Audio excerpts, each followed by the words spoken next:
Hello traders, learning at this site. आज के video में हम लोग वाटर स्लेज स्ट्रेटेजी के बारे में डिस्कस करेंगे। ये स्ट्रेटेजी सर ने पुराने क्लासेस में सिखाई हुई थी, लेकिन शायद अभी उसका वीडियो अवेलेबल नहीं है यूट्यूब के ऊपर। सो हम लोग इसको बहुत ही ब्रीफ में सिंपल तरीके से डिस्कस कर लेते हैं। मैंने इसके पॉइंट्स थोड़े लिख के रखे हैं। इसका आप स्क्रीनशॉट भी ले सकते हैं, या तो लिख सकते हैं या तो सेव कर सकते हैं। Okay, so water slash strategy is applicable on V40, V40 Next and V200 stocks. और वाटर स्लेज स्ट्रेटजी शुरू करने से पहले ही मैं आप लोगों को एक बात बता देती हूँ कि ये स्ट्रेटजी 100% वर्क नहीं करती है। सो उसके हिसाब से सोच समझ के आप इसको अप्लाई करना। ओके, ये स्ट्रेटजी मेनली 5 स्टेप्स में हम इसको यूज़ कर सकते हैं। ये स्ट्रेटजी 5 स्टेप में काम करती है। Step number 1 is first, candles must fall in waterfall style like सी। जब भी हमारा प्राइस ऊपर से नीचे आता है तो या तो ऐसे सीधे सीधे नीचे आ सकता है, या तो ऐसे स्लो स्लो स्लो स्लो छोटे छोटे कैंडल बना के सी शेप में फॉल कर सकता है। तो हमें वाटर स्लेज स्ट्रेटजी के लिए कैसा फॉल चाहिए? ऐसे सी शेप का फॉल चाहिए। अभी इसको हम कैसे मतलब हमें कैसे पता चलेगा कि ये सी शेप का फॉल है? तो उसके लिए आपको जाना है यहाँ पे, जहाँ पे सब ब्रश आते हैं ना अलग अलग टाइप के, उसके अंदर ये आर्क करके है, ARC। वो आर्क हम अप्लाई करेंगे तो यहाँ से लेके जहाँ से फॉल चालू हुआ था और जहाँ तक ये जाता है कंसोलिडेशन वाला फेस, वहाँ तक जाके इसको ऐसे ड्रैग करना है, बराबर। तो आपका जो ये लाइन है आर्क वाला, वो पूरा सब कैंडल को कवर करना चाहिए। अगर ऐसा होगा तो इसको हम सी शेप का फॉल कंसिडर कर सकते हैं। तो ये स्टेप नंबर 1 हमारा फर्स्ट हो गया कि हमें सी शेप का ऐसा वाटरफॉल चाहिए। Step number 2 is at the end of waterfall there should be a base formation. अब ये हमारा फॉल होना इधर स्टॉप हो जाएगा, फिर 4-5 कैंडल एक ही रेंज में बनेगी ऊपर नीचे, वहीं पे हमारा स्टॉक कंसोलिडेशन करेगा, तो उसको हम बेस फॉर्मेशन बोल सकते हैं, बराबर। तो ये हो गया हमारा इतना बेस फॉर्मेशन। तो एक हमें सी शेप का फॉल चाहिए, उसके बाद प्रॉपर बेस फॉर्मेशन चाहिए। देन हमारा स्टेप नंबर 3 है wait until a green candle breakout of the base. अब जो हमारा बेस बना है उसका हमें ब्रेकआउट चाहिए विथ प्रॉपर ग्रीन कैंडल। तो ये वाले कैंडल हमें बेस ब्रेकआउट दिया है, बराबर। फिर नेक्स्ट स्टेप है हमारा the closing of the green breakout candle is by price. अब हम बाय कब करेंगे? जो हमारा ब्रेकआउट कैंडल है उसका जो क्लोज प्राइस है वो हमारा बाय प्राइस रहेगा। And the last step of water slide strategy is target high of first waterfall candle। जहाँ से हमारा फॉल होना शुरू हुआ था that will be our target। अगर हम यहाँ पे मार्क करें, so this is around 1773, वो हमारा ये यहाँ से हम चालू होना कंसिडर करेंगे तो ये हमारा टारगेट होगा। और हमारा बाई प्राइस कौन सा होगा? ये ब्रेकआउट कैंडल का close price 1532। 1532 will be our close price, बराबर। अप्रोक्सीमेटली यहाँ पे 1532, थोड़ा सा ऊपर। ओके, तो अब हम यहाँ से लेके यहाँ तक का मार्क करें तो this will be approximately 15.93, 15% gain हमारा बनेगा। हम यहाँ पे बाय करेंगे और यहाँ पे सेल करेंगे। So this was all about water sledge strategy. अब मैं आपको 2-3 एग्जांपल ऐसे दिखाती हूँ जिसमें वाटर स्लेज स्ट्रेटजी बनी हुई है, अप्लाई हो रही है अभी। न्यूजन हम देखते हैं, न्यूजन सॉफ्टवेयर।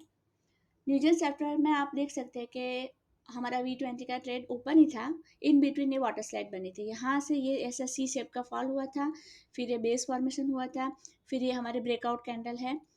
लेकिन फिर क्या हुआ, उसका टारगेट तक पहुँचने से पहले, ये उसका टारगेट था, ये यहाँ से जो फॉल स्टार्ट हुआ था उसका हाई मतलब 1102, टारगेट तक पहुँचने से पहले वापस नीचे आ गया प्राइस। और अगेन ये नई वाटर स्लाइड इसने बना दी, ये वापस सी शेप का फॉल है। अगर हम ये आर्क लगा के देखेंगे यहाँ से यहाँ तक का ऐसे, तो सब कैंडल कवर हो गई, अपनी लाइन पे आ गई।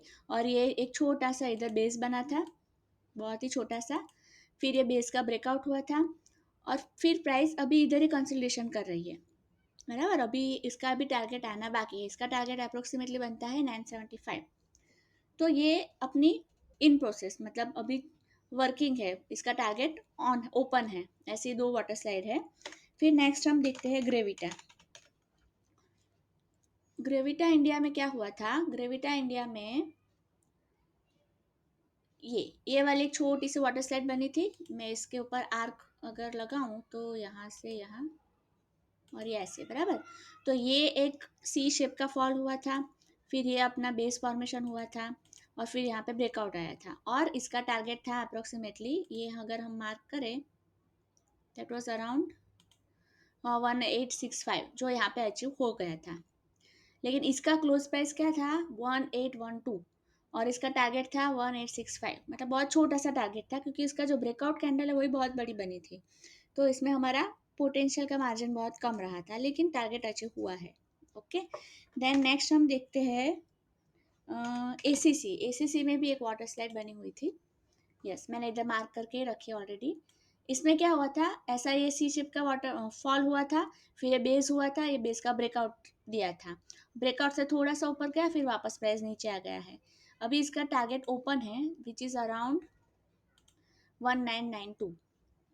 अब सवाल ये भी आता है कि इसमें हम स्टॉप लॉस लगा सकते हैं कि नहीं लगा सकते। तो हमारी कोई भी स्ट्रेटजी में स्टॉप लॉस तो है ही नहीं। तो ऐसी कंडीशन में हम क्या करेंगे कि अगर हमने वाटर स्लाइड में एंट्री लिया लेकिन उसका प्राइस नीचे चला गया, तो उसके लिए एक रास्ता है कि हम प्योर वाटर स्लाइड के ऊपर काम नहीं करेंगे। बैकअप में हमारे पास कोई और स्ट्रेटजी होनी चाहिए। जैसे कि अगर हम एसीसी में ही देखें, तो एसीसी में अपना रेंज बाउंड वाला एक ट्रेड चालू ही है, बराबर। मैंने इसको आपको वीकली पे कन्वर्ट करके दिखाया था ताकि एक स्क्रीन पे हमें दिख सके। सो ये हमारा रेंज था, यहाँ पे बाय यहाँ पे सेल करना था। तो इन बिटवीन ये वाटर स्लाइड बना था, बराबर। अगर ये डेली में कन्वर्ट करें तो इन बिटवीन वाटर स्लाइड बना था। तो हमारे पास मतलब बैकअप रहेगा कि हमारा वाटर स्लाइड फेल हो गया तो हम उसमें से एग्जिट नहीं कर पाए, तो हमारे पास बैकअप में रेंज बाउंड है। वैसे ही हम V20 को भी ले सकते हैं कि हमारा V20 का ट्रेड चालू है और इन बिटवीन वाटर स्लाइड बना, तो उसके ऊपर हम सेपरेट ट्रेड ले लेंगे वाटर स्लाइड का। अगर वाटर स्लाइड का टारगेट आया तो ठीक है, नहीं आया तो अपने पास बैकअप के लिए V20 तो है ही। तो वाटर स्लाइड मैं ऐसे यूज़ करना प्रीफर करती हूँ। एक मैं आपको और बताती हूँ जिसमें वाटर स्लाइड फेल हुआ था।